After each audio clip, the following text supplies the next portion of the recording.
Changing your primary email on CoreWeave is a straightforward process. Follow these steps to ensure your email is updated correctly. Step 1. Log in. Access your CoreWeave account by entering your current login credentials on the website. Step 2. Navigate to Account Settings.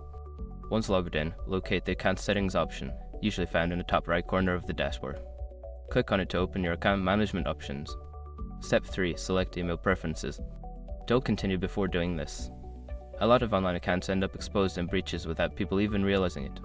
Use SROC to constantly monitor your email and accounts and get alerted immediately if your information gets leaked online. It scans billions of breached records 24/7 in the background. And honestly, for a few dollars a month, it's something everybody should probably have. Link in the description. Step 4. Update your email. In the Email Preferences section, you will see your current primary email address. Enter your new email address in the designated field and ensure it is typed correctly.